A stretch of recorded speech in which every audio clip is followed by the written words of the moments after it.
We zijn hier bij de tweede foldermarkt alweer van de Stichting Regio Marketing. Hoe gaat het nou met je? Ja, ik heb er een heel goed gevoel bij. Als ik zie dat je 110 ondernemers vertegenwoordigen binnen hun folders uitdelen willen, maar ik weten willen waar wij op het heen mee bezig zijn, dan denk ik of het heel knap door. Vorig 10 jongetje maand in de stichting oprichten. Ik ben jongetje juni begonnen, dus dit is mijn 10e maand waar ik nou in zit.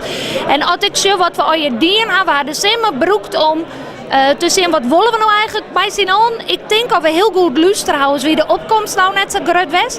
We hadden het leren netwerk opzetten, 8 bijeenkomsten hebben we gewoon. We hadden een toeristisch magazine uitgebracht. We zijn druk bezig met de website. We hebben wat marketingacties uitzetten en er staat nog heel wat op stapel.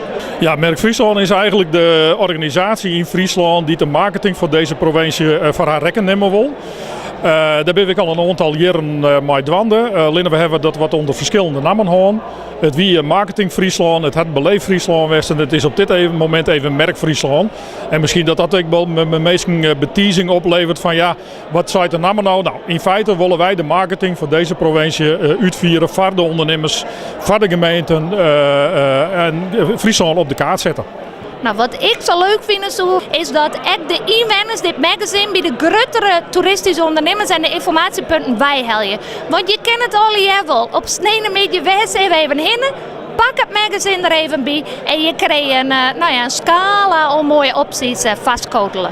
Als je in een groter geheel vermarkten willen, dan moet je net op de details zitten gaan. Een toerist loekt zich niks van grenzen aan. Een toerist loekt zich niks van gemeentegrenzen aan. Die komt voor een bepaald gebied. En als wij Friesland vermarkten willen in de wereld, dan zullen we dat in een breder perspectief doen moeten. En dan zullen we Friesland op elkaar zetten, omdat Friesland een bekende naam is. En daaronder zullen we dan de regio's die alle jaar weer onderscheidend van elkaar binnen, die zullen we daar dan weer een plak in jaar maken, onderhand van routes, onderhand van varen in Friesland, onderhand van naar de Wadden gaan. Maar het gaat om Friesland als centraal punt.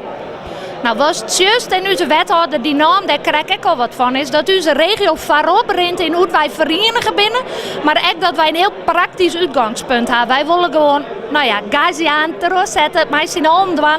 En Merk Friesland is grutter, is lager en ook de andere regio's missen vier nog net. Dus wij rennen elke keer een stapje voor op de rest.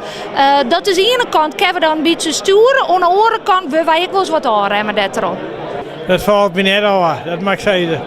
Ik ga dit er al net van verwachten, dus wat ik hier dan is het, ligt het wel aardig goed, ja. Ik ben wel wat positiever geworden, maar ik vind eigenlijk dat hier een maand eerder maanden. Het seizoen is al zo hier bezig van Peerske gaan wil gewoon dit hier een beetje eerder maanden. Ze krijgen een prototoerist nodig voor hier. En om het plaats voor toeristen compleet te krijgen, is dit een ideale bijeenkomst om die folders met de toeristen soms te springen om die binnenkomt te krijgen. Ja, heel blij. We hebben ontzettend veel verbinding met elkaar als ondernemers en dan merk je gewoon aan dat het ongelooflijk helpt. Iedereen is heel erg dwaande eigenlijk. Ik had er wat meer vertrouwen in als verleden hier in destijds.